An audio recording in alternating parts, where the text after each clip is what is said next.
This is the Fix Your Sciatica podcast. All right. Happy New Year, everyone. We are kicking off the first full week of January with a fundamental shift in how we look at sciatica pain. For 188 episodes, we've talked about what is affected in the spine. So it includes disc herniation, spinal stenosis, arthritis, and we look even further down the chain like sacroiliac joint dysfunction or piriformis syndrome, and then the other causes of your pain further down your body. And so today we're going to be talking about how you feel and how your brain actually manages the safety versus danger equation. To fix your sciatica, you have to understand that pain isn't just one thing. And today we're going to be breaking down the four main categories of pain so you can identify your own pain profile, because that will also help dictate treatment. So the first stage is going to be what is called nociceptive pain, aka the tissue signal. And this is the most common type of pain. It's a physiological response to actual or threatened damage to non-neural tissues. So that includes things like your muscles, ligaments, and joints. Somatic nociception is actually going to be the usually sharp and well-localized pain. If you ever had an acute muscle strain in your back, or a fracture, or having localized inflammation at a specific tissue. In this scenario, movement can affect the symptoms positively or negatively. I do have to clarify that there is a difference between a sprain and a strain. A sprain is when there are micro tears or a tear to a ligament at a specific joint, usually when the moment and motion and force actually extends beyond the capacity of that specific ligament. And these ligaments are often passive structures and require relative rest to heal. On the other hand, a muscle strain or a strain is often a micro tear of the muscle tissue. This usually occurs when the force is exerted on a muscle and it exceeds its capacity. It often occurs when a muscle is stretched while it's contracted. And this is where we want to focus on protecting that muscle and then restoring motion once healing has begun. Usually, muscle strains do not present with radicular symptoms like sciatica pain. Another category of nociception is the visceral nociceptive pain. And this comes from internal structures like your organs. It's often described as dull, aching, diffuse, where you really can't quite figure out where the pain is coming from, but it is in a generalized area. And this usually occurs with some sort of chemical or mechanical swelling of a specific organ. And so an example is actually kidney stones. You can have intractable low back pain that is associated with a backed up kidney, a kicked up kidney, or trying to pass a stone. And usually in this scenario, pain is not influenced by movement itself.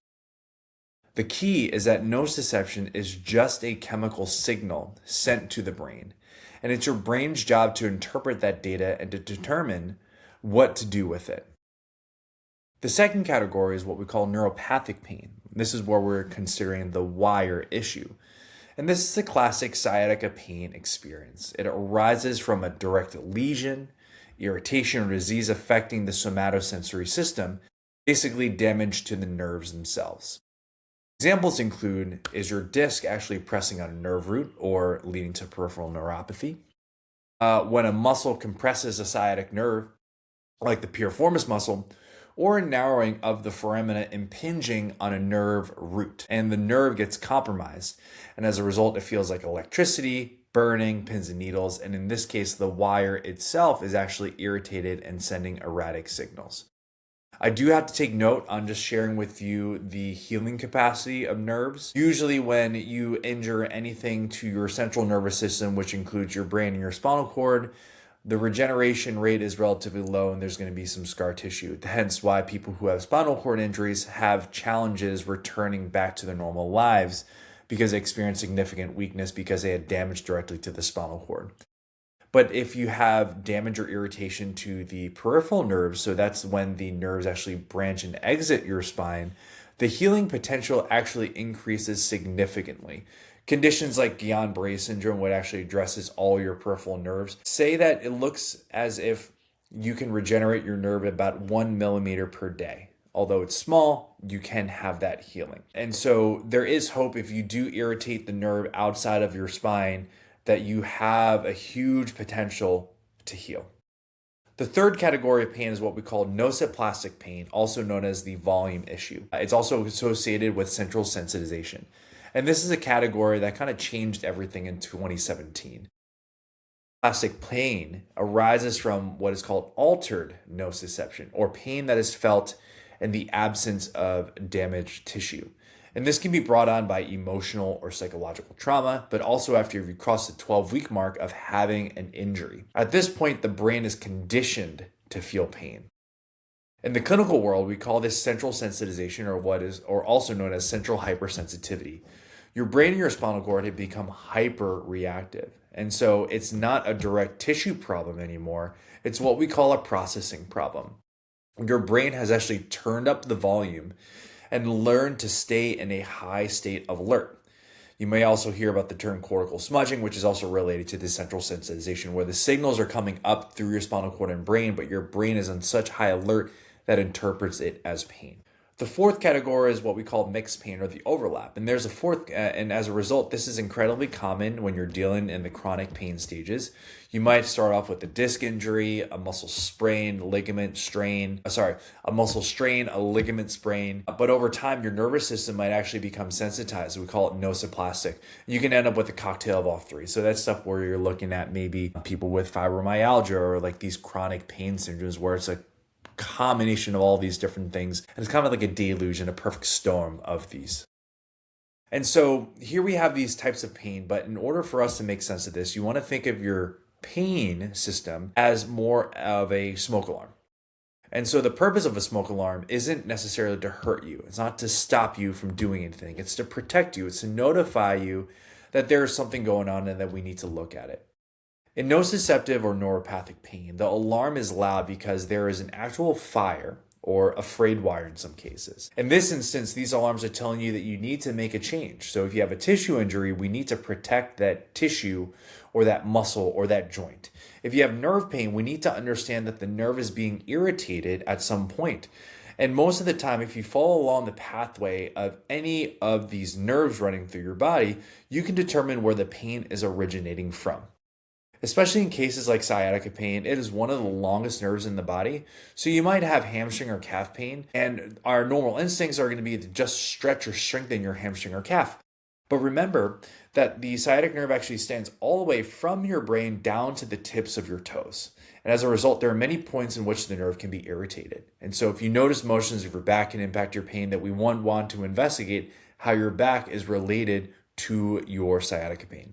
If you notice that the movement of your hips actually influence your pain, then we should take a deep dive into that area. And then if you notice that your knee is influencing your pain, we look into that. Again, we need to explore where the pain is coming from. In nociplastic pain, central sensitization, the alarm system itself has become so sensitive that it goes off even with the most basic activities. Consider it as hypersensitivity, especially when there's no specific pain trigger and no signs of tissue damage. There's no weakness and no rhyme or reason as to why your pain is coming on. And this is where things become tricky because we can get so hyperfixated on specific tissue structures that sometimes whatever needed to be healed has actually been healed successfully, but our nervous system is still on high alert. And as a result, the pain can come on even in the absence of tissue damage. Your brain is the safety officer, and it's constantly scanning your body and your thoughts, asking, am I safe? And when the brain perceives danger, even if the original injury has healed, it produces pain to stop you. And if you believe your back is blown out, your brain will keep that alarm blaring to protect you. And so why does this matter for your recovery? Well, if your pain is purely nociceptive, we focus on protection and gentle movement. If it's neuropathic, we focus on decompression and reducing nerve irritation. But if you transition to the nociplastic stage, we are dealing with that central sensitization. Physical treatments alone won't work, and we have to treat the brain's perception of safety. And so from all this information, what are the action steps that you can take today? The first is auditing your pain profile. So this week, I want you to ask yourself, what flavor is my pain? Is it a localized pain and sharp type of pain, which could be relative to that somatic nociception? Is it electric and radiating down different parts of your body? Could it be that neuropathic, hence related to sciatica? Or does the pain move around, flare up with stress, and happen even when you're resting and there's no rhyme or reason? And so if you suspect that you have a nociplastic component, realize that your smoke alarm is just oversensitive. Identifying that your brain is overprotecting you is the first step to turning the volume down. Sciatica pain is not a shotgun approach. It is a purposeful search for clues in how to relieve your pain. And we're going to be looking for patterns and use various treatment methods that will help with those specific patterns. So if you are dumbfounded, just take a step back and see if you can find anything that is consistent or will help you with your recovery. No tool is too far out there as long as it helps you. Let's have a great year. Thank you so much for tuning in. We hope you got some help from today's podcast. And for more info, check us out at ifixyoursciatica.com. Have a fantastic and pain-free day.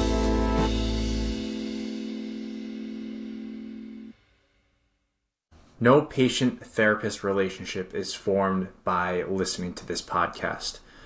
We are not providing medical advice, and all information should be confirmed by a medical provider.